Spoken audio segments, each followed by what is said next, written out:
The protagonist rejected by 99 girls. Awakens the ability to make any woman fall in love instantly, and now he has problems. I'm your anime, and let's go. Imagine getting rejected 99 times in a row, each rejection more humiliating than the last. Then suddenly waking up with a power that makes every woman who looks at you fall desperately in love. Sounds like a dream, right? Wrong, because when everyone loves you, no one really does. And when you can't turn it off, your life becomes a living nightmare where genuine connection is impossible and obsession rules everything. This is the story of Kazuki Yamamoto, the boy who learned that getting everything you want is the worst curse imaginable. Before we dive into this absolutely insane journey, smash that like button if you're ready for the most chaotic romance story you've ever heard. Subscribe because I cover wild anime stories like this every week, and drop a comment telling me what you do with this power. Seriously, would you use it or destroy it? Now let's get into this madness. Kazuki Yamamoto is 17 years old and he's just experienced his 99th rejection. He's been systematically asking out every girl in his school since freshman year. Not because he's brave, because he's desperate. He keeps a notebook with all their names, crosses them off one by one. Today is Monday morning and he approaches girl number 99 in the hallway. Her name is Yuki Tanaka. She's in his chemistry class. He rehearsed this for 3 days. His hands are shaking. She looks at him with confusion at first, then recognition, then disgust. She laughs in his face, tells him everyone knows about his pathetic quest, says he's a creep, walks away while her friends record it on their phones. The video is uploaded before lunch. By the end of the day, it has 12,000 views. The comments are brutal. Someone creates a meme, Kazuki the reject. It spreads to other schools. He goes home and locks himself in his room. His parents don't even ask what's wrong anymore. They've given up trying to understand him. He lies on his bed, staring at the ceiling. The notebook is open beside him. 99 names, 99 crosses. He picks up his pen, considers writing 100th name, but there's no one left. He's asked out literally every girl in school, even the teacher's daughters who visit sometimes, even the girl who works at the convenience store, even his sister's friends when they came over. All of them said no. Most of them laughed. Some of them pitied him, which was worse. A few called him names. One girl threw her drink at him. Another reported him to the principal. He nearly got suspended. Kazuki doesn't eat dinner. He doesn't do his homework. He just lies there thinking about how his high school experience has been one long humiliation. 3 years of systematic rejection. He's not even ugly, just average. Brown hair, brown eyes, average height, average build. Nothing special, but nothing terrible. The problem is his reputation.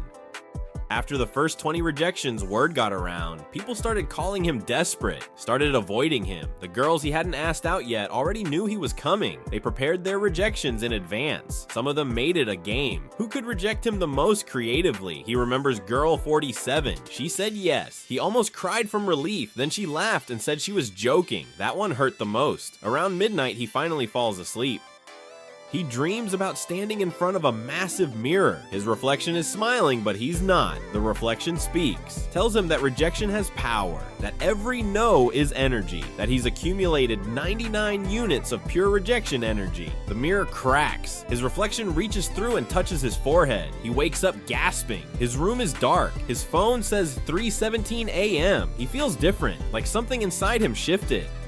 He touches his forehead where the reflection touched him. It's warm. He gets up and looks in his bathroom mirror. He looks exactly the same, but something is different. He can feel it humming under his skin. Tuesday morning, he goes to school. He's exhausted. Didn't really sleep after the dream. He's walking down the hallway when Yuki Tanaka sees him, the girl who rejected him yesterday, who laughed at him. She stops dead in her tracks. Her eyes go wide. She stares at him. Her face turns red. She walks toward him, fast, almost running. She grabs his arm, asks if they can talk. Her voice is breathy. Her pupils are dilated. Kazuki is confused. He tries to pull away. She holds tighter, says she made a mistake, says she was thinking about him all night, says she needs to see him after school. He tells her to let go. She doesn't. She's gripping his blazer so hard her knuckles are white. Other students are staring. Finally, a teacher intervenes. tells Yuki to get to class. She releases him reluctantly, walks backward, keeping eye contact until she rounds the corner. Kazuki stands there breathing hard. What just happened? He gets to homeroom. His teacher, Miss Saito, is taking attendance. She looks up to mark his name. Their eyes meet. Her pen stops moving. She stares at him for 10 full seconds. The class goes quiet. Miss Saito stands up, walks around her desk, asks Kazuki to stay after class. Her voice is strange, soft, almost a whisper. He nods. She smiles. It's not her normal teacher smile. It's something else. Hungry. The bell rings for first period. Everyone leaves, except Miss Saito. She locks the door. Kazuki's heart is racing. She walks toward him, tells him she's been noticing him lately, that he's more mature than the other students, that she feels a connection. Her hand touches his shoulder. He jerks back, asks what she's doing. She looks hurt, asks if he doesn't feel it too. He runs, unlocks the door and runs. Behind him, he hears her calling his name. Desperate, pleading. He doesn't stop. At lunch, he sits alone like always. But today is different. Girls keep walking past his table, slowing down, looking at him. Some sit at nearby tables and stare. He counts 7 of them, all watching him eat. When he stands up, they all stand up too. He walks to the bathroom. 4 of them follow. He ducks into the boys' room, waits 5 minutes, opens the door. They're still there.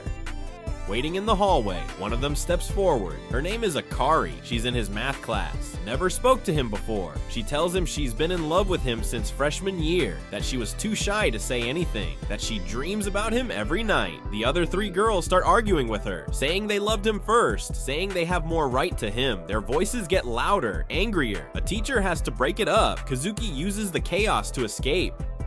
He runs down the hallway. His heart is pounding. Sweat drips down his back. He needs to understand what's happening, needs to test the limits, needs to know if this is permanent or temporary. He finds an empty classroom, locks the door, sits on the floor, breathes, tries to calm down. His phone buzzes. 15 messages, all from girls, confessing their love, asking to meet, saying they need to talk. He doesn't recognize half the numbers. Girls he never spoke to.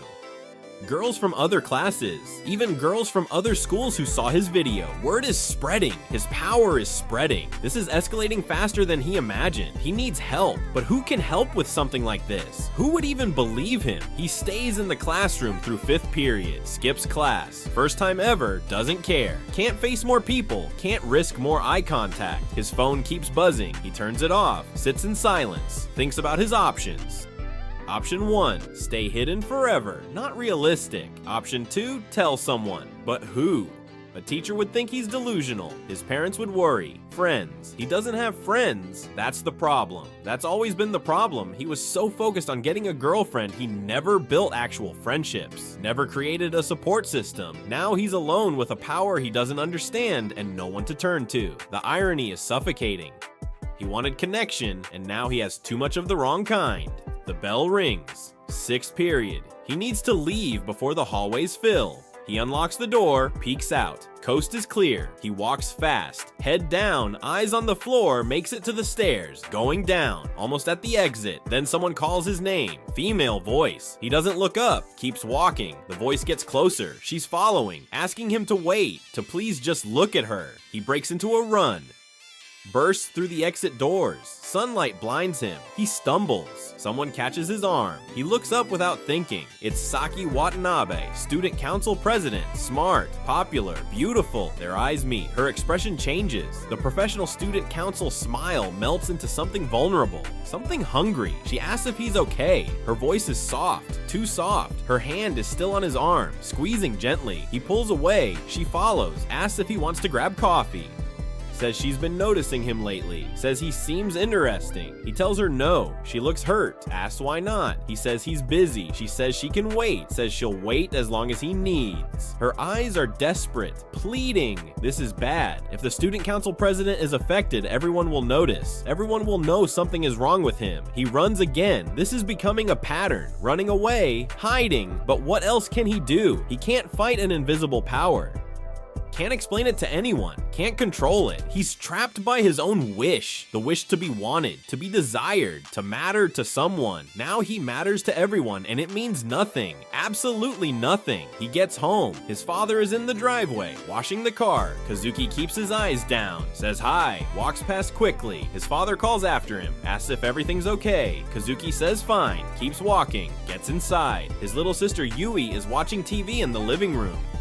She's 14. He keeps his eyes averted, says he's going to his room. She asks if he wants to watch with her. He says no, goes upstairs, locks his door, collapses on his bed. His phone is still off. He's afraid to turn it on, afraid of how many messages are waiting, how many girls are confessing, how many lives he's accidentally ruined by existing near them. He lies there for an hour, 2 hours. The sun sets. His room gets dark. He doesn't turn on the lights. Just lies in darkness thinking about the rejections, about how much they hurt, how each one felt like proof he was worthless, how he internalized them, let them define him, convinced himself he was unlovable, and now the universe is mocking him, giving him exactly what he wanted in the worst possible way. Everyone loves him, no one knows him, everyone wants him, no one sees him. It's poetic, cruel, perfectly designed torture. He almost laughs, almost, but it's not funny. It's terrifying because he can't fix this, can't undo it, can't turn back time and undo the 99 rejections, can't unlearn the desperation, can't unwish the wish. Around midnight, he finally turns on his phone. 67 messages, 12 voicemails, 3 friend requests on social media from girls he never met. He scrolls through the messages. They're all similar. Confessions of love, requests to meet, questions about why he's ignoring them. Some are sweet, some are desperate. Some are angry. One girl says she'll hurt herself if he doesn't respond. His blood runs cold. This is dangerous. Actually dangerous. He's not just affecting people's emotions, he's making them obsessive, unstable. What if someone does something drastic? What if this causes real harm? He can't live with that. Won't live with that. He needs to find a solution, fast, before this spirals completely out of control, before someone gets hurt. Before he becomes responsible for something terrible. He opens his laptop, searches for supernatural help, finds forums, Reddit threads, people claiming to have powers. Most seem fake, attention seekers, but one catches his eye. A user named Silver Witch. Posts seem genuine, detailed, knowledgeable. Kazuki creates an account, sends a private message, explains his situation, doesn't expect a response, but within minutes she replies. Says love curses are rare, but not unheard of. Says they usually come from intense emotional energy. Says rejection energy is clearly powerful. Accumulates like water in a dam. Eventually the dam breaks. The energy floods out, transforms into its opposite. Rejection becomes acceptance. Hate becomes love. Pain becomes power. She asks if he experienced any supernatural events recently. He tells her about the dream, the mirror, the reflection. She says that was the trigger, the moment the energy converted. She asks what he wants. To keep the power or remove it. He says remove. Definitely remove. She says removal is possible but difficult, requires specific conditions. She'll research and get back to him, tells him to be careful in the meantime, to avoid eye contact as much as possible, to minimize damage. Wednesday morning he wakes up early, plans his route to school, back alleys, side streets, anywhere with fewer people. Wears a baseball cap, sunglasses, hoodie. Looks like he's hiding. He is hiding. Gets to school before most students arrive. Goes to the library. It's empty except for the librarian. Male. Thank God. He can handle male eye contact. He sits in the back, opens a textbook, pretends to study. Other students start arriving. He can hear them in the hallways. Female voices, laughing, talking, looking for him probably. Word spread fast yesterday. By now everyone knows something weird is happening with Kazuki Yamamoto. The loser who couldn't get a date suddenly has every girl interested. Some think it's a prank. Some think he changed his appearance, started working out or something. None of them know the truth. That he's cursed. That their interest isn't real. That he's more alone now than when everyone rejected him. First period, English class. He sits in the back corner, keeps the sunglasses on. Teacher asks him to remove them. He says he has a migraine. Light hurts. She allows it. Small victory. Class starts. He doesn't look up, doesn't engage, just writes. It's unsettling. She passes him a knit. She passes a note. He still ignores. She taps his arm. He flinches, pulls away. She looks on class. She nods, but keeps staring. Never looks at the board. Never takes notes, just stares at him.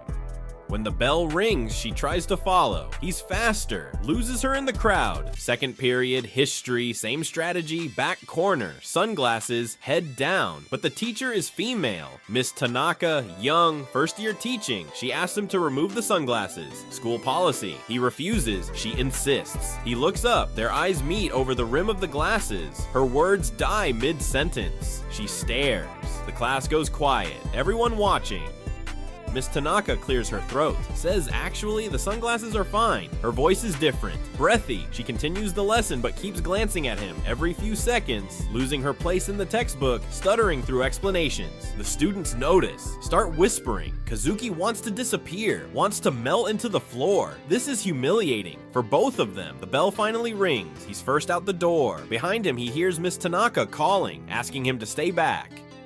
He doesn't. Runs. Third period is gym. He considers skipping, but that will draw more attention. He changes quickly in the locker room, keeps his eyes down. The boys around him are talking about him, about how weird he's been acting, about all the girls chasing him. Some are jealous, some think it's funny, some are concerned. One asks if he's okay. Kazuki says fine. The guy doesn't believe him, says if someone's bothering him, he can talk about it. Kazuki almost laughs. Everyone is bothering him, but he can't explain, just says he's handling it. They go outside, running drills. He focuses on exercise, on movement, on anything except the crowd of girls watching from the track, counting them, 15, all staring, all waiting. Gym teacher notices, yells at them to start running. They do, but keep watching him, keep circling, like predators, like he's prey. It's disturbing, wrong. He's not prey, he's just a boy who made a mistake. Who wished too hard for something he didn't understand? Lunch? He skips the cafeteria, goes to the roof. It's usually locked, but someone propped the door open. He slips through. The roof is empty, peaceful. He can breathe, see the sky, feel normal for a moment. He sits against the wall, eats the lunch his mother packed. She made his favorite, egg sandwiches, cut into triangles, no crust. He smiles despite everything. At least his mother still sees him as her son. Not as an object of obsession, small comfort. He's halfway through eating when the door opens. He tenses, ready to run, but it's a guy, Takeshi from his class. Kazuki relaxes slightly. Takeshi sits nearby, says he figured Kazuki would be hiding up here, says the whole school is talking, asking what Kazuki did, what changed. Takeshi says he doesn't care about gossip, just wanted to check in, make sure Kazuki is okay, because he doesn't look okay. Looks stressed, scared even. Kazuki appreciates the concern. Says he's dealing with some stuff. Personal stuff. Takeshi nods. Says if he needs anything, just ask. They're not close friends, but they're not strangers. That counts for something. They sit in comfortable silence. Finish eating. Bell rings. They go back inside together. Having one normal interaction helps. Reminds Kazuki that not everything is cursed. That some connections can still be real. Fourth period. Math. He zones out. Can't focus. Too much stress, too much fear, too much everything. The teacher calls on him, he doesn't hear. She repeats his name, he looks up, she's male. Mr. Ito, safe. He asks Kazuki if he knows the answer. Kazuki doesn't, hasn't been paying attention, says he doesn't know. Mr. Ito looks concerned, says that's unlike him. Kazuki usually does well in math, asks if everything is alright. Kazuki nods. Mr. Ito doesn't push, moves on to another student. After class he approaches. Asks again if Kazuki is okay. Says he seems distracted lately. Kazuki says he's fine, just tired. Mr. Ito says if he needs extra help or an extension on assignments, just ask. Kazuki thanks him, leaves. It's nice that some teachers still see him as a student, not as whatever the female teachers see. Small mercies. He'll take what he can get. After school, he goes straight to the library again. Public library this time. Quieter, fewer students. He finds a computer in the back. Into his account, checks for messages from Silver Witch. She replied, says she found something, a ritual to contact the entity that gave him the power. If he can reach it, he can negotiate, maybe trade for removal, but it's risky, requires opening himself to supernatural forces, could make things worse, could attract other entities, could put him in danger. She asks if he's sure he wants to try. He thinks about it, about the alternative, living like this forever, hiding, running. hurting people unintentionally. That's not living, that's existing. He replies yes, he's sure, willing to risk it. She sends instructions, items he needs, steps to follow, a warning. Once he starts the ritual, he has to finish it. Backing out midway could have consequences. Worse consequences than the curse. He reads everything twice, memorizes it, deletes the messages, closes the browser, sits back, takes a deep breath. This is it. His chance to fix this. His chance to be normal again. To be himself, without magic, without curses, without artificial love. Just Kazuki, flawed, average, human. That's all he wants. All he's ever wanted, to be seen as human. Not as a wish come true, not as a fantasy, just as himself. He's in chemistry class when he realizes what's happening. Every girl in the room is looking at him. Not at the board, not at their notes, at him. The teacher is explaining molecular bonds, but Kazuki isn't listening. He's panicking. Because he understands now, somehow, some way, every woman who looks at him falls in love. Instantly, completely. The dream, the rejection energy, it created something. A curse disguised as a blessing. The power he wished for when he was writing in his notebook. The ability to make anyone love him, but he can't control it. Can't turn it off. Every female who makes eye contact is affected. He needs to test this, needs to be sure. He looks directly at the girl sitting in front of him. She turns around. Their eyes meet. Her expression changes immediately, from neutral to adoring. She asks if he wants to study together. Her voice is dripping with affection. He looks away, looks at another girl across the room. Same thing. Instant love, instant obsession. The bell rings. He bolts, runs toward the school exit, but the hallways are packed. Girls everywhere. He tries to keep his eyes down, but it's impossible. He makes accidental eye contact with 12 different girls on his way out. Each one stops, stares, starts following him. By the time he reaches the school gate, he has a crowd, 20 girls, all walking behind him, all calling his name. He breaks into a run. They run too. He's faster. He turns a corner and hides behind a wall, holds his breath. The crowd runs past. He waits 10 minutes, finally emerges. The street is empty. He walks home, taking back alleys, avoiding main roads.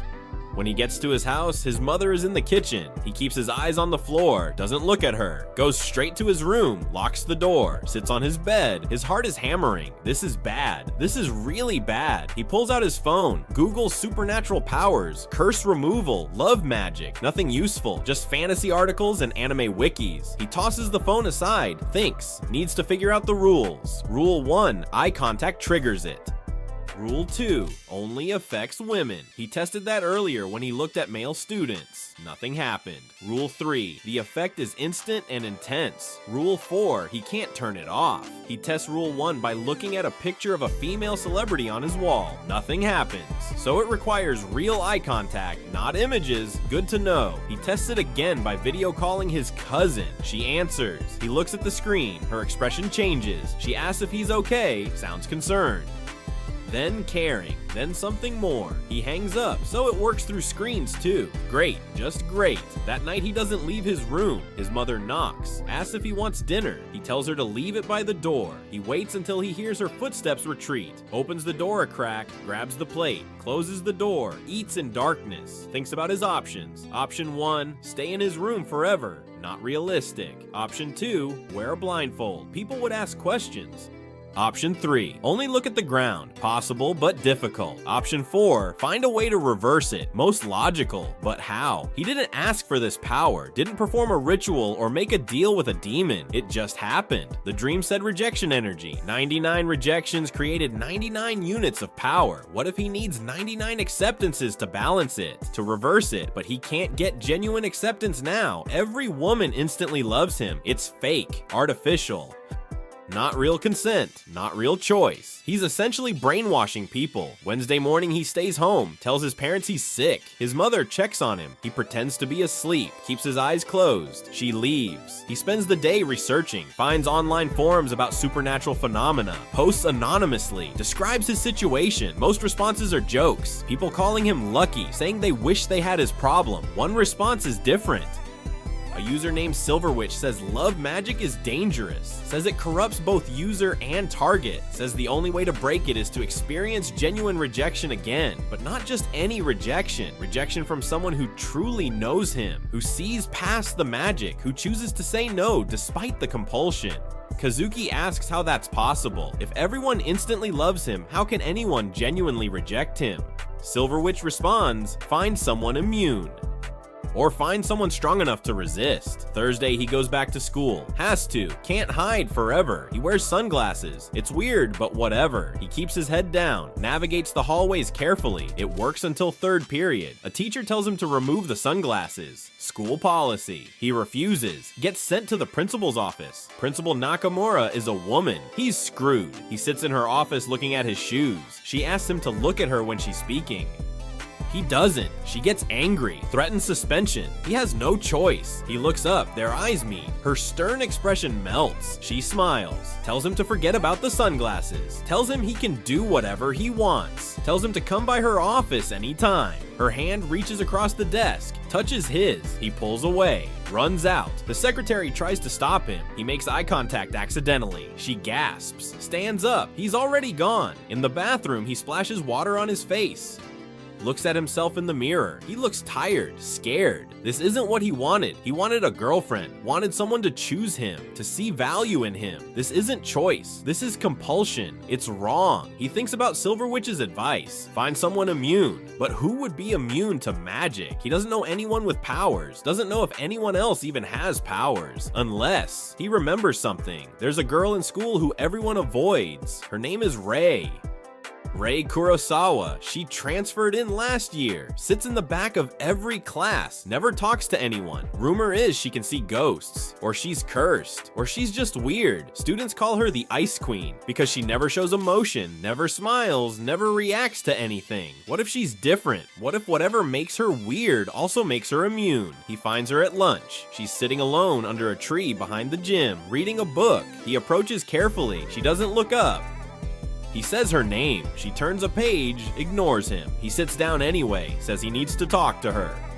She finally looks at him. Their eyes meet. He waits, holds his breath, waits for her expression to change, for the love effect to activate. Nothing happens. Her face remains neutral, cold, uninterested. She goes back to her book. He almost laughs. Relief floods through him. She's immune. He doesn't know why, but she is. He tells her he needs her help. She asks why she should help him.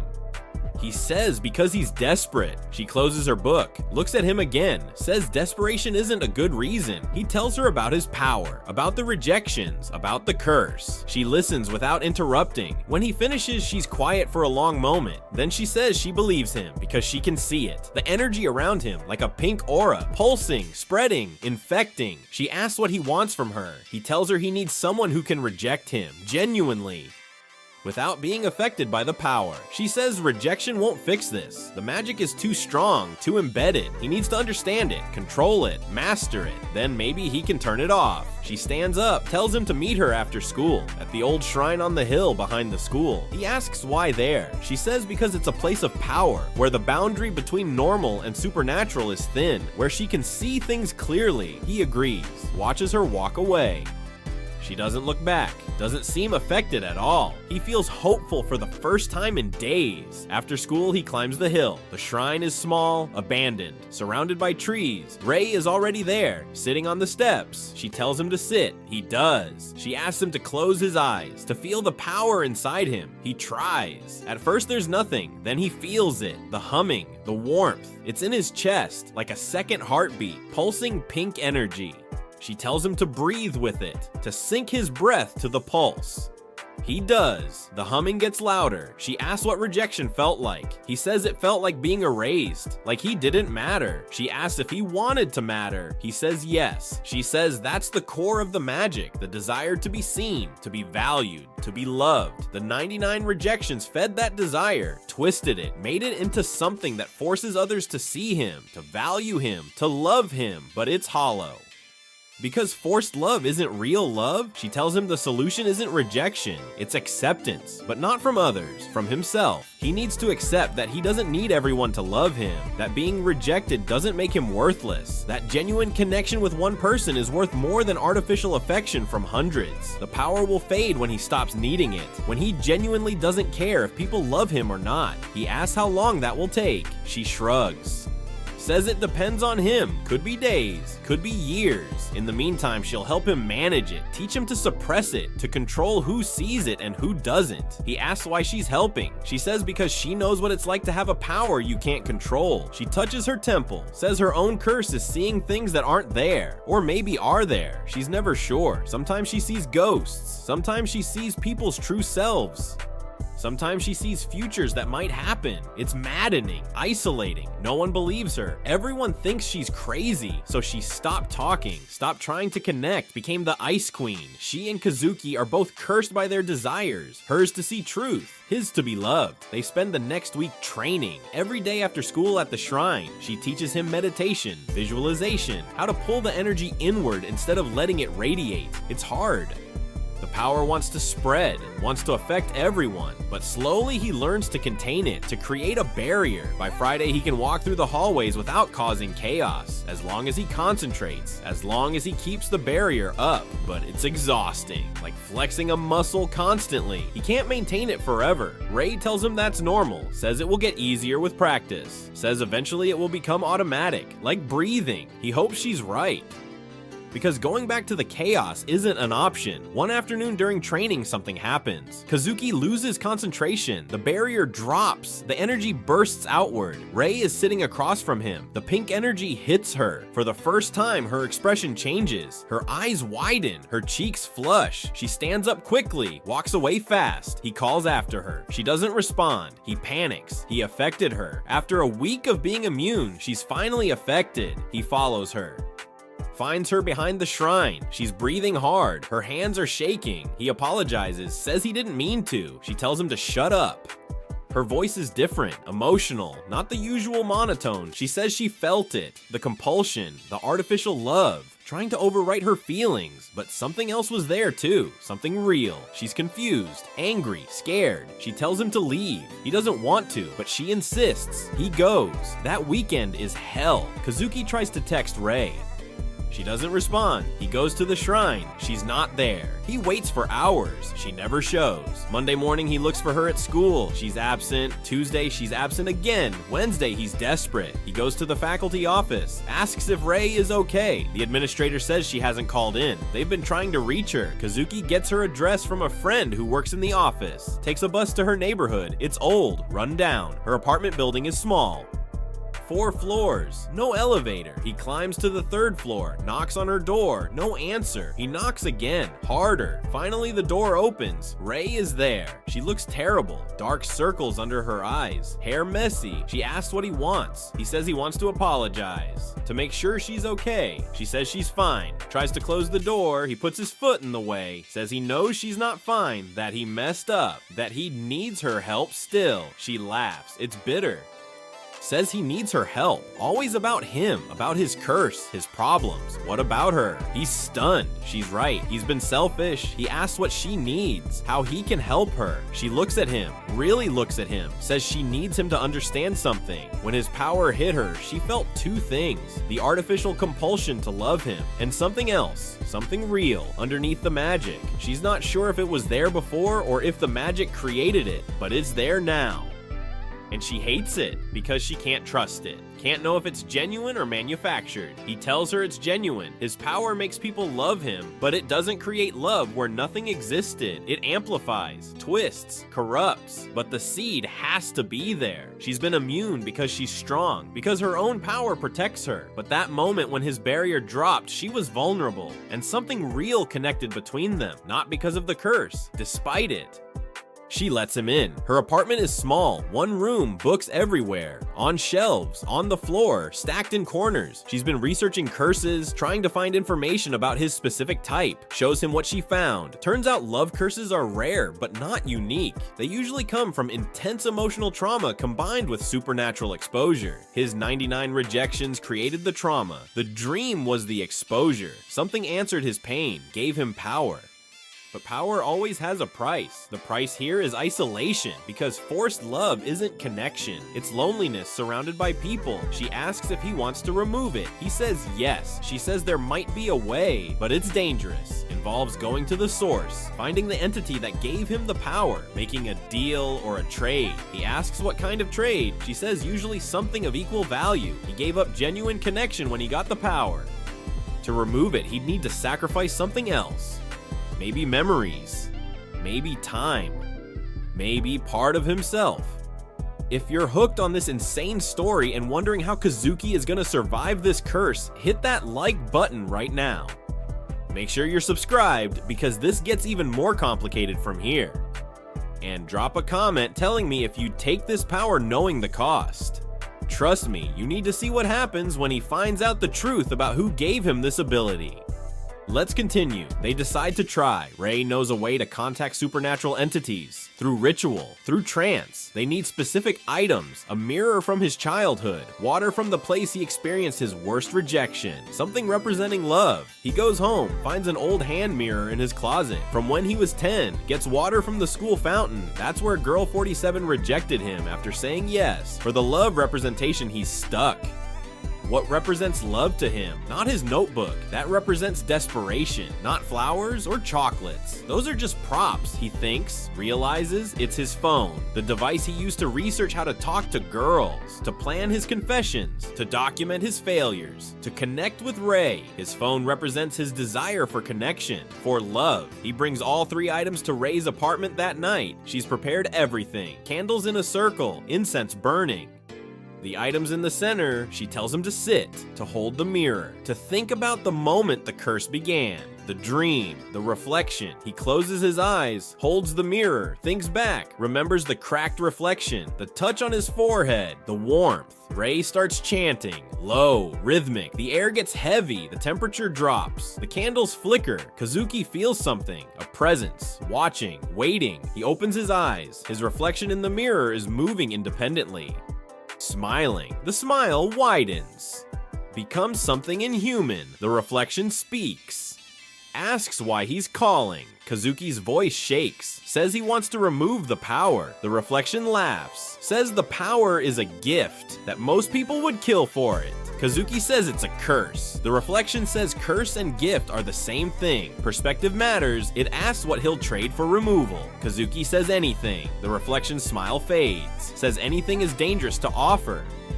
But it will accept one thing, his ability to feel rejection, not just from others, from himself, his capacity for self-doubt, self-criticism, self-rejection. Remove that and the curse balances. He can keep the love power but won't feel its negative effects, won't feel the isolation or the artificiality, won't care that it's fake, will accept the worship, embrace it. Kazuki almost says yes, the offer is tempting, no more pain, no more awareness of the emptiness. Just endless affection and happiness, blissful ignorance. Rei grabs his arm, tells him not to, says that's not removing the curse, that's removing himself, becoming someone else, someone who doesn't care about genuine connection. The reflection argues, says caring causes suffering, says acceptance brings peace. Kazuki looks at Rei. She's afraid, not for herself, for him, because she cares, really cares. Despite the magic, despite the complications, she sees him, the real him, and chooses to be here, to help him, to protect him from himself. He makes his choice. Tells the reflection no. Says he'd rather feel pain and be himself than feel nothing and be empty. The reflection looks disappointed, then impressed. Says few people refuse. Says the curse will remain, but he's earned something else. Knowledge. The curse has a weakness, a condition for breaking it naturally. He needs to experience genuine acceptance from someone who knows everything about him. Not fake acceptance from the power, real acceptance despite his flaws, despite his past, despite the curse itself. Someone has to choose him, knowing what choosing him means, knowing the burden, the danger, the complications. Find that and the curse breaks. The reflection fades. The candles go out. Kazuki drops the mirror. He's sweating, shaking. Rei helps him up, asks if he's okay. He nods, says he knows what he needs to do, needs to find someone who will accept him genuinely. She says that's gonna be hard. The power makes genuine acceptance impossible. Anyone who gets close falls under the effect. He says not her, she's immune. Or mostly immune. She resisted. She can resist again. She understands what he's implying. Steps back, says no, says that's not fair, to put that pressure on her, to make her the solution. He says he's not, says he's just being honest, says there's something real between them, something that started before the power affected her. She was helping him when she had no reason to, was spending time with him when she could have ignored him. That's not the curse, that's choice. She tells him he's right, but also wrong, because she doesn't know anymore. Can't tell what's real and what's manufactured. Needs time, needs space, needs to figure out her own feelings without him pushing. He agrees, says he'll wait, says he'll prove it's real, without using the power, without any magic, just him being himself.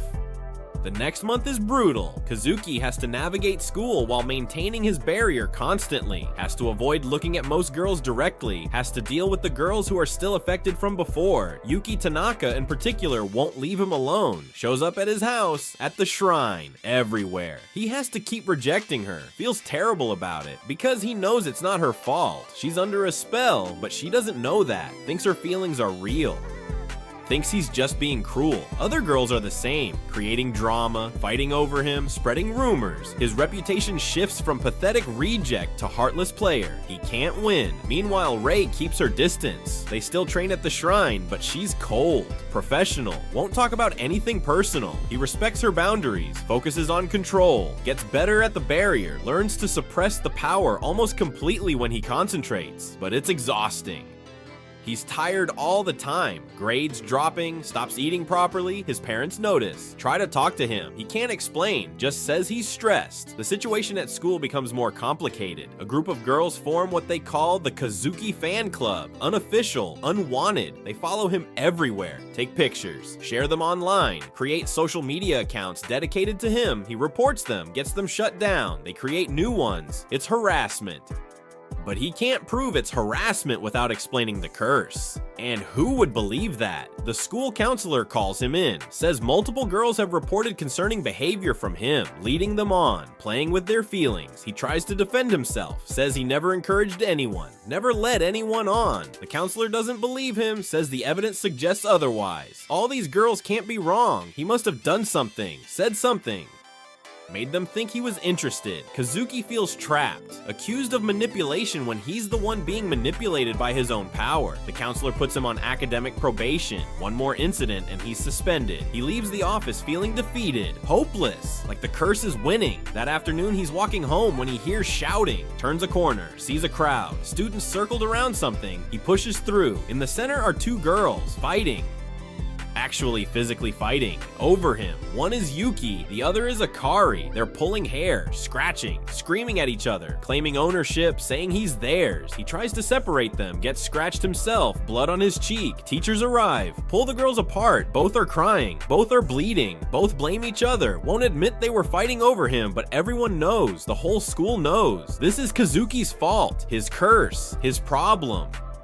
He's causing harm, real physical harm, and he can't stop it, can't fix it, can't make anyone understand. He goes home and doesn't leave his room for 3 days, tells his parents he's sick. They believe him because he looks sick, pale, exhausted, haunted. His mother brings food, leaves it by the door. He barely eats, just lies in bed staring at the ceiling, thinking about giving up, about accepting the reflections offer, removing his ability to care, living in blissful ignorance. Would that be so bad? Would that be worse than this? On the 4th day, his phone rings. Unknown number. He almost doesn't answer, but something makes him pick up. It's Rei, calling from a payphone. Says she heard about the fight, about the probation, about him missing school. Asks if he's okay. He says no. He's not okay. None of this is okay. She's quiet for a moment, then says she wants to meet at the shrine tonight. He agrees. Hangs up. Feels the tiniest spark of hope. Maybe she figured something out. Maybe she has a solution. Maybe. He showers for the first time in days, changes clothes, goes to the shrine, arrives early, waits. The sun sets. She appears, walks up the steps, sits beside him, says she's been doing research, talking to people online, people who understand supernatural phenomena. She found something, a way to test if feelings are real or manufactured, a ritual, simpler than the last one, less dangerous. It requires both of them. requires honesty, vulnerability, trust. She asks if he's willing. He says yes, absolutely yes, anything to know the truth. She explains the ritual. They each write down their deepest fear about the relationship, seal it in an envelope, exchange envelopes, read them aloud. The act of sharing fears creates a moment of clarity, a window where the curse can't interfere, where truth becomes visible. If the feelings survive that moment of absolute vulnerability, they're real. If they don't, they were manufactured. Simple, elegant, terrifying. Kazuki agrees. They each take paper and pen, write in silence, seal their fears, exchange. Kazuki holds her envelope. His hands are shaking. She holds his envelope, looks calm. They count to 3. Open them together. Read silently first. Kazuki's fear written in her neat handwriting. I'm afraid I only love you because of the curse. That without it, I'd never have noticed you, never cared. That I'm just another victim and my feelings are lies. My brain tells itself to rationalize the compulsion. He looks up, sees tears in her eyes. She's reading his. He wrote, I'm afraid I'm unlovable. That even without the curse, no one would choose me. That the 99 rejections were right and I'm fundamentally broken. That you'll realize this and leave. They sit in silence. The vulnerability hangs between them. Raw, honest, painful. Ray speaks first, says his fear is wrong. Says he's not broken, not unlovable. Says the rejections weren't about him. They were about timing, compatibility, random chance. Says she would have noticed him eventually, maybe not romantically at first, but she would have seen him, seen his kindness, his determination, his struggle, seen someone worth knowing. The curse just accelerated the timeline, made her look sooner, but the substance was already there, is still there. Kazuki feels something shift, the warmth in his chest. The curse energy. It fluctuates, responds to her words, but doesn't disappear. Not yet. He tells her his fear about her fear, says her feelings seem real to him, that she's fought the curse, resisted it, chose to help when she could have walked away. That's not compulsion, that's character, that's choice. She nods slowly, says maybe it's real, or maybe it's real now, even if it started fake. Does the origin matter if the destination is genuine? They talk for hours. About everything, about their childhoods, their families, their dreams, their regrets. Kazuki talks about his father, how he's always been distant, emotionally unavailable, how Kazuki learned that love has to be earned, has to be fought for, how that twisted into desperation, into thinking he had to try harder, ask more people, accumulate enough yeses to prove he's worthy. Ray talks about her mother, how she died when Ray was 10, how Ray started seeing her ghost, or thought she did. How her father called her crazy, sent her to therapists, put her on medication, how she learned to stop talking about what she saw, learned to seem normal, learned to isolate rather than risk being called insane again. They're both damaged, both carrying wounds, both trying to heal. Maybe that's why they found each other. Maybe damaged people recognize their own. Maybe that's not weakness. Maybe that's connection. The moon rises. It's late. They should go home. But neither wants to move. This moment feels important, sacred, like something is shifting, healing. Kazuki asks what happens now. Ray says now they try to build something real, with full awareness of the complications. The curse is still there, still active, but they know it exists, can account for it, can question their feelings, test them, verify them. That's more honest than most relationships. Most people never question if their love is real, just assume it is. Maybe assumption is the real curse. Maybe awareness is the cure. Kazuki likes that idea, likes the thought that knowing about the problem makes them stronger, not weaker, gives them power, not takes it away. They stand, walk down the hill together. At the bottom, she takes his hand. First time, skin on skin, no magic, just touch, just human connection. It feels right, real, true. He squeezes gently, she squeezes back. They walk home in comfortable silence, no words needed. Understanding achieved. The next week is better, not perfect. The curse is still active. Girls still approach, still confess, still cause problems. But Kazuki handles it better. Ray helps. She's there. Present, supportive. They eat lunch together, study together, walk home together. People talk, gossip, say the Ice Queen melted, say Kazuki finally chose someone, say they're weird together. Both of them, they don't care. Let people talk. It doesn't matter. What matters is the truth between them, the choice they made, the effort they're putting in. Relationships aren't magic, they're work, daily work, choosing each other over and over. That's what makes them real. That's what makes them last. But then something happens, something unexpected. Kazuki is in class, history, not paying attention, staring out the window, thinking about Rei, about their conversation at the shrine, about trying to build something real. He's so lost in thought he doesn't notice the teacher calling his name, doesn't notice the classroom getting quiet, doesn't notice until someone throws an eraser at him. He jerks back to reality. Everyone is staring. The teacher, Miss Tanaka, the one affected by his curse on day 2. She's asking him a question about the Meiji Restoration. He doesn't know the answer, didn't read the chapter. She looks disappointed, not angry, just sad. Says to see her after class. He nods.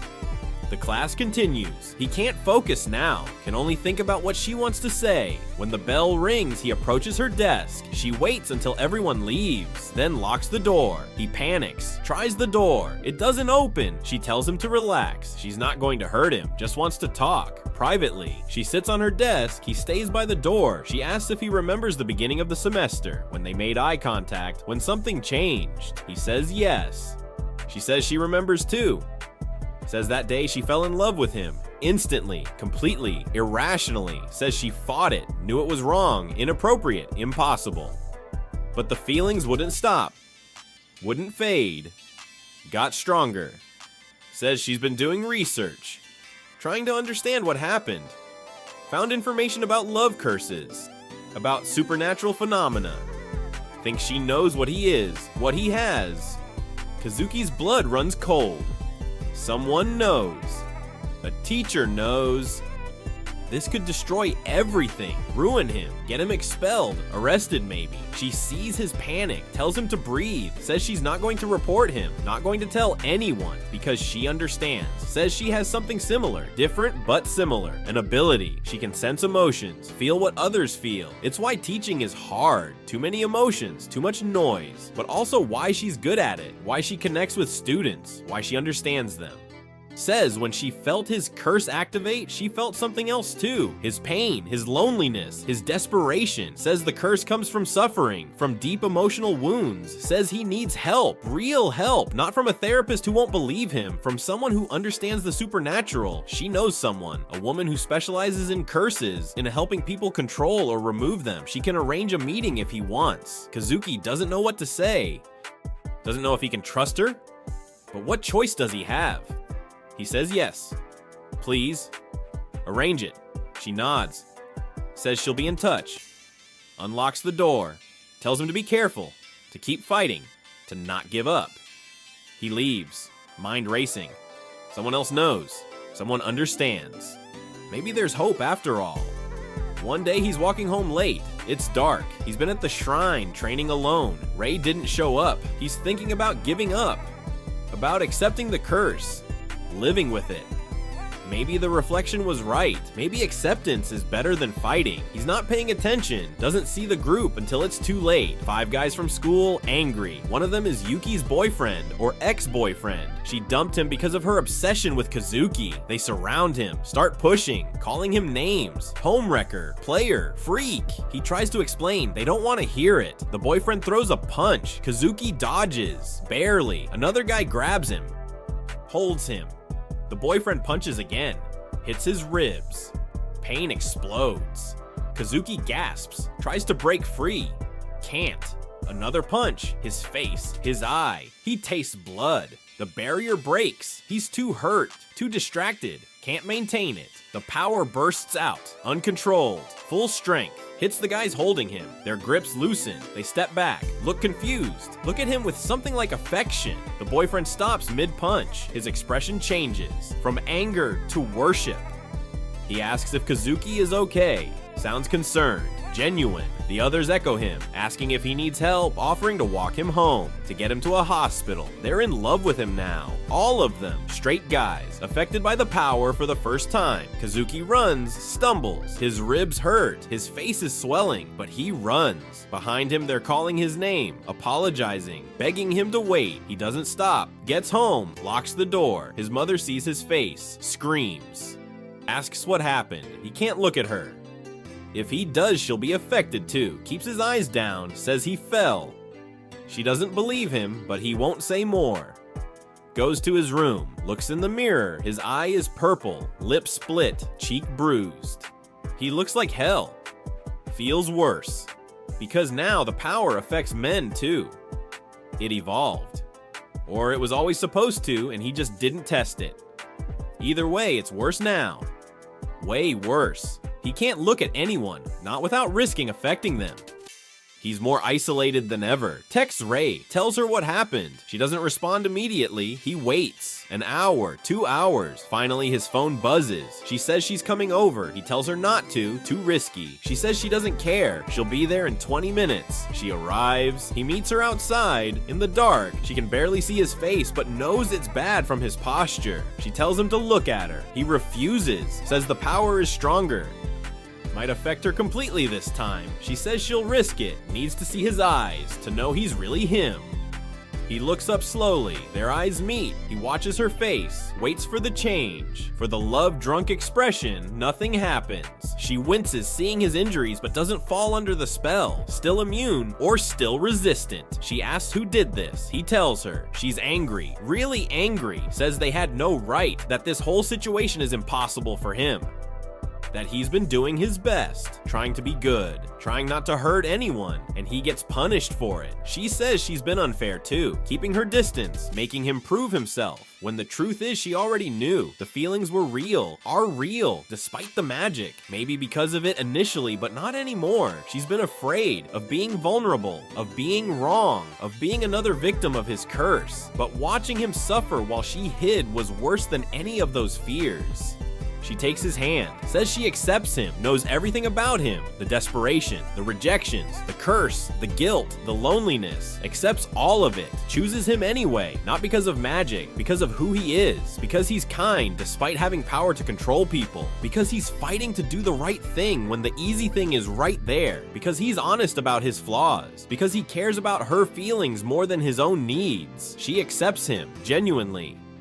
Completely. The moment she says it, Kazuki feels something. The warmth in his chest, the humming, it changes, gets brighter, then fades. Like a fire burning through its fuel. The curse energy is dissolving, being converted, released. He gasps, drops to his knees. Ray holds him, asks what's happening. He says he thinks it's working. The curse is breaking. She holds him tighter. The energy completely dissipates. The warmth is gone. The humming stopped. He feels normal.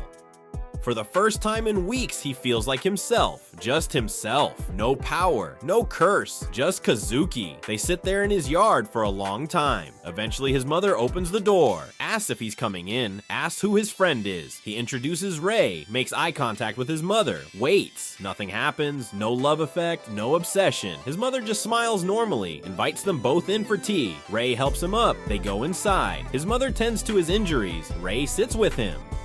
Holds his hand. His mother notices but doesn't comment, just smiles knowingly. Later that night, Ray has to go home. Kazuki walks her to the bus stop. They stand together waiting. He asks what happens now. She says now they try to have something real, without magic, without curses. Just two weird people who found each other. He likes that. The bus comes. Before she gets on, she kisses him. Quick, on his unbruised cheek, says she'll see him tomorrow. He watches the bus drive away. Smiles despite his split lip. Real quick before we get to what happens next, if you're loving this absolutely wild story, hit that like button and make sure you're subscribed for more insane anime recaps every week. Comment below whether you think the curse is really gone or if there's more coming. Now let's see how this plays out. The next day at school is chaos, but different chaos. The girls who were affected by the curse are confused. They remember loving him but don't understand why. Feel embarrassed. Angry at themselves. Some apologize, some avoid him. Some accuse him of manipulating them somehow. He can't explain the truth, just apologizes, takes the blame. Says he led them on. Let them believe things that weren't real. It's easier than the truth. The guys who were affected last night don't come to school. He's relieved. Doesn't know how to face them. Yuki's ex-boyfriend especially. Eventually, he'll have to deal with it, but not today. Today, he just wants to get through classes, keep his head down, try to return to normal, whatever normal means now. Rei meets him at lunch. They sit together under the tree. People stare, whisper. The Ice Queen is sitting with Kazuki the Reject. What a pair. Neither of them cares. They're talking about normal things, homework, weather, plans for the weekend. It's nice, peaceful. For the first time in his high school career, Kazuki feels like he belongs somewhere. Not because magic forces someone to love him, because someone chose him. Someone sees his flaws and likes him anyway, sees his past and doesn't judge, sees his present and wants to be part of it. That's worth more than 99 acceptances, worth more than infinite artificial love. It's real, it's earned, it's his. A few days later, he runs into Yuki Tanaka. She's with her friends, sees him. Walks over, he tenses, expects anger or accusations. Instead, she apologizes, says she doesn't know what came over her, that she acted crazy, that she's sorry for the video, for laughing at him, for everything. He says it's okay. She asks if they can start over, be friends maybe. He says sure. She smiles. It's genuine, not love drunk, just friendly. They talk for a minute, then part ways. He feels lighter, like something released. Later, he burns the notebook. The one with 99 names, 99 crosses. He doesn't need it anymore. Doesn't need to prove anything to anyone. Doesn't need universal love. Just needs the one person who matters to see him. And she does. Weeks pass. Life settles. Kazuki and Rei become known as the weird couple. They don't mind. Spend most of their time at the shrine, sometimes training her abilities, sometimes just talking, learning about each other. She tells him about her curse. How she sees ghosts of people's past selves. Their future selves, their true selves hidden behind masks. Says when she looks at him, she sees someone who learned compassion through pain, who turned suffering into growth, who chose kindness when power was easier. She says that's rare, beautiful, worth loving. He tells her about his fears, that the curse might come back, that she'll realize he's not worth the trouble, that he'll mess this up like he messed up everything else. She says fear is healthy. Means he cares, means he's trying, means he's alive. Says they'll figure it out together. One afternoon they're at the shrine when the mirror appears. The old hand mirror from the ritual, sitting on the steps. Neither of them left it there. Kazuki picks it up carefully. His reflection shows but doesn't move independently, just normal. Then words form in the mist on the glass. You chose wisely. The curse is gone, but a gift remains. Use it well. The words fade. Kazuki looks at Rei, asks what gift. She shrugs, then points at his reflection. He looks closer, sees something, a faint glow around him. Not pink like the curse, golden, warm. She says it's genuine love, not the ability to make others love him, the ability to recognize genuine love in others, to see through lies and manipulation, to know when someone truly cares, a protection against future curses, against fake people, against his own doubts.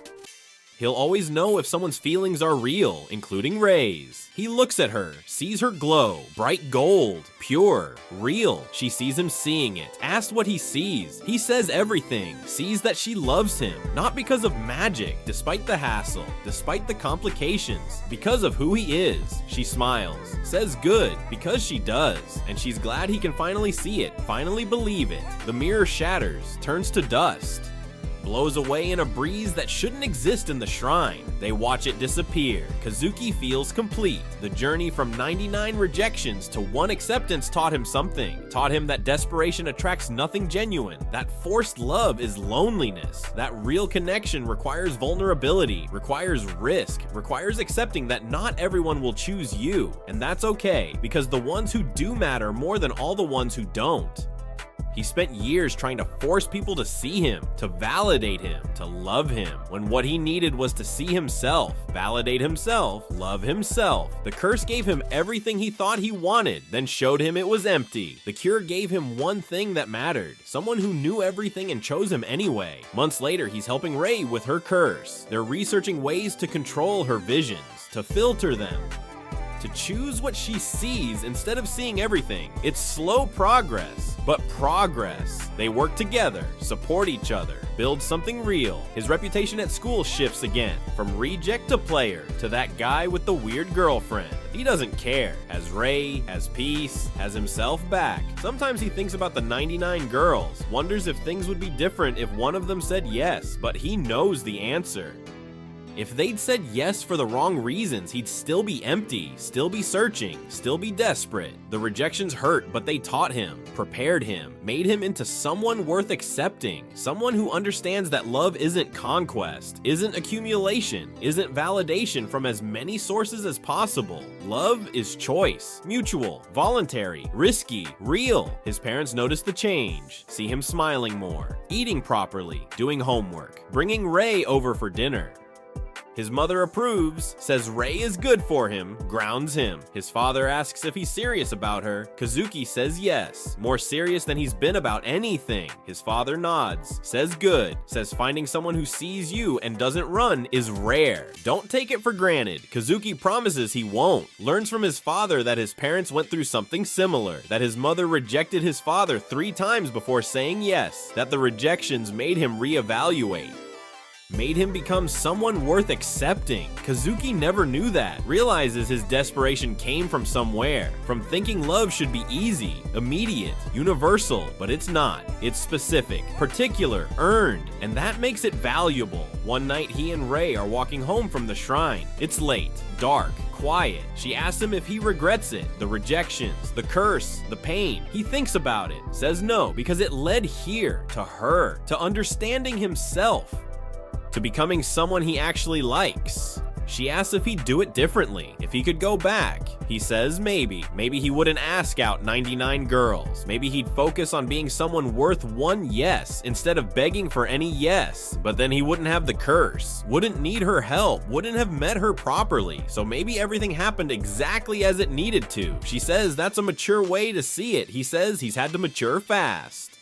Growing up is optional when life is easy, mandatory when life is hard. She agrees, says her curse forced her to grow up young too, says maybe that's why they work. Both had to face things most people avoid, both had to deal with powers they didn't ask for, both had to learn control when losing control was easier. They reach her building, stand outside. She asks if he wants to come up. He does, but says he should get home. It's late. His parents worry. She understands, kisses him.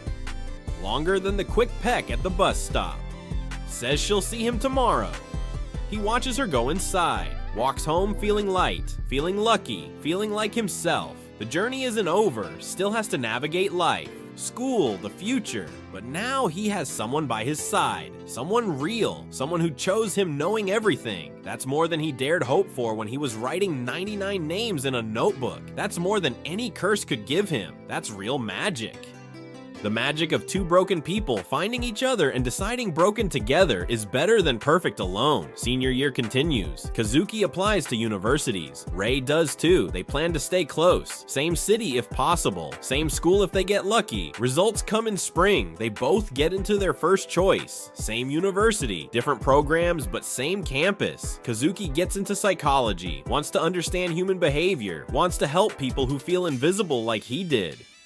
Ray gets into sociology, wants to study how society treats people who are different, who see things others don't. They're excited, scared, ready. Graduation comes, they walk together, sit together. When his name is called, 99 people clap, polite but minimal. When Ray's name is called, 2 people clap, him and her parents. She doesn't mind, quality over quantity, always. Summer before university, they work together, save money, spend free time at the shrine. It's their place. Where everything changed, where the curse broke, where they built something real. One evening, they're sitting on the steps, watching sunset. She asks if he ever thinks about the power. If he misses it, he says sometimes, in weak moments, when someone's rude, when life is hard, when he feels invisible again, the temptation to force people to see him, to love him, to validate him. But then he remembers the isolation, the emptiness, the fake affection that felt like drowning. Says he'd rather be invisible to 99 people and seen by one than worshipped by hundreds and known by none. She says that's the right answer. Says she feels the same about her curse. Sometimes wishes she could turn it off, see the world like normal people, but then she'd miss the truth, the reality behind the masks, the genuine connections beneath the politeness. Says her curse hurts, but it also protects, keeps her from wasting time on fake people, helps her find the real ones. They sit in comfortable silence. Kazuki thinks about how far he's come, from desperate reject to someone at peace, from using a curse to force love to earning it genuinely, from hating himself to accepting himself. The 99 rejections weren't failures, they were lessons, each one teaching him something about himself, about what he wanted, about what actually matters. Girl 1 taught him courage, Girl 20 taught him resilience, Girl 47 taught him discernment. Girl 99 taught him rock bottom, and Ray taught him everything else. Taught him that one genuine yes outweighs 99 superficial no's, that real love is choice not compulsion, that being seen is a gift not a right, that vulnerability is strength not weakness. University starts, new city, new people, new challenges. Kazuki navigates it carefully, makes friends slowly, doesn't try to impress everyone, focuses on genuine connections. Makes 3 close friends in first semester. All guys, no complications, no romance, just friendship.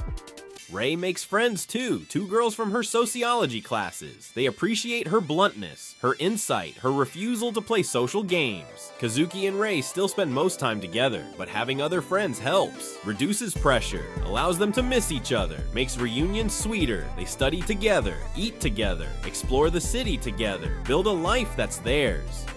Not defined by curses or powers or past trauma, defined by choice, by effort, by love. One night during midterms, Kazuki is stressed. Too much homework, too little sleep, snaps at Ray over something small. She snaps back. They fight, really fight. First serious fight, she leaves angry. He sits alone, feeling terrible. The gold glow he sees around people dims when they're upset. Hers was almost gone when she left. He panics, thinks he ruined everything.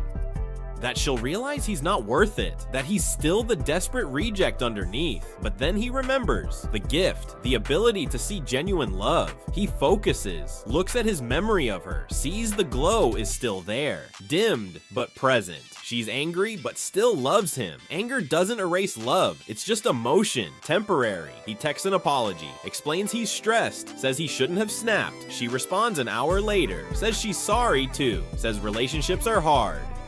Says they'll figure it out, says she still loves him. He believes her because he can see it. They meet the next day, talk it out, establish boundaries, learn how to fight healthy, how to disagree without destroying, how to be angry without being cruel. It's awkward, uncomfortable, but necessary. They come out stronger, more honest, more real. Kazuki realizes this is what he wanted all along, not someone who worships him, someone who challenges him, grows with him, fights with him and stays anyway. That's partnership. That's love. The curse gave him worship. Reality gave him partnership. He knows which he prefers. Years pass. They graduate, get jobs, get an apartment together. Small, cheap, perfect. Kazuki works as a therapist, specializes in helping people with low self-esteem, with rejection sensitivity, with desperate need for validation. He understands them, knows their pain, helps them find themselves before seeking others. Ray works in social research, studies marginalized communities, people who see things differently, who are treated as crazy or wrong for perceiving truth others miss. She advocates for them, gives them voice, uses her curse as insight. They're both doing what they love, making difference, helping people, using their pain for purpose. One evening 5 years after graduation, Kazuki is cleaning their apartment, finds an old box, opens it. Inside is the ashes of his notebook. He kept them. Doesn't know why. Looks at them now, thinks about who he was, who he became, how much changed. Ray comes home from work, sees him holding the box, asks what it is. He tells her. She looks at the ashes, says maybe it's time to let go completely. He agrees. They take the box to the shrine. Their shrine, still abandoned, still theirs. They scatter the ashes under the tree. Watch the wind take them. Kazuki says goodbye to his past, to desperation, to the curse, to the pain. Keeps the lessons, releases the rest. Ray holds his hand. They walk down the hill together, toward their future, their life, their choice. The story of Kazuki Yamamoto isn't about getting what you want, it's about learning what you need. It's not about being loved by everyone, it's about being loved by someone. It's not about avoiding rejection, it's about surviving it, learning from it, growing through it. Becoming someone worth accepting, not because you forced it, but because you earned it. 99 rejections gave him a curse. One acceptance broke it, but the real magic was everything in between. The struggle, the growth, the self-discovery, the realization that being seen by the right person matters infinitely more than being worshipped by everyone. That genuine love is rare, difficult, risky, and absolutely worth it. Kazuki never got his perfect high school romance. Never got the validation he craved at 17, but he got something better. He got himself, got someone who loves himself, got someone who chose him, got peace, got purpose, got real, and in the end, that's not just enough. That's everything. The curse taught him what he didn't want. Ray taught him what he did. The rejections taught him strength. Acceptance taught him vulnerability. Power taught him emptiness. Love taught him fullness. He wouldn't change any of it.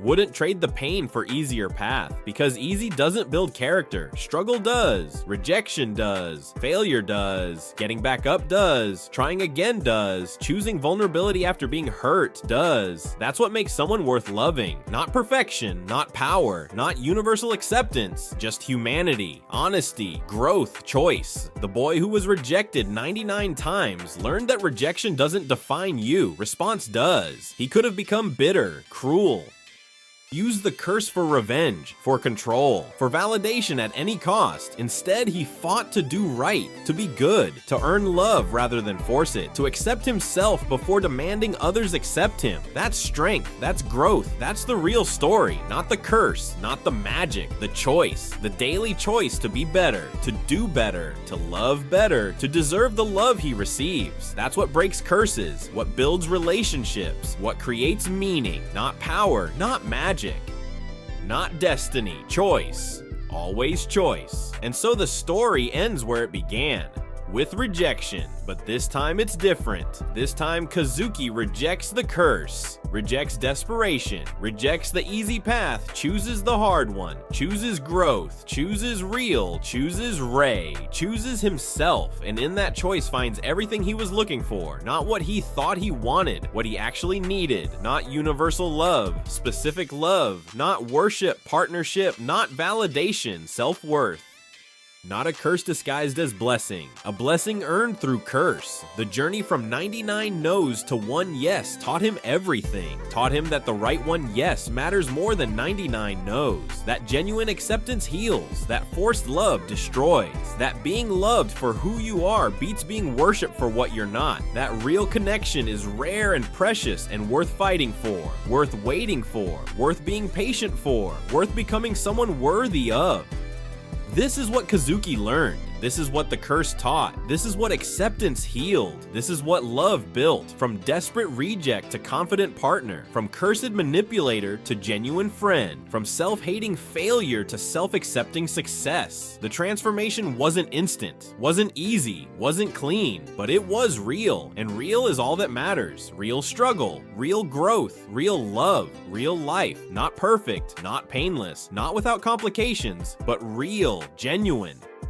Earned, his. And in the end, that's the greatest magic of all. Not the power to make anyone love you, the ability to love yourself enough that you don't need to.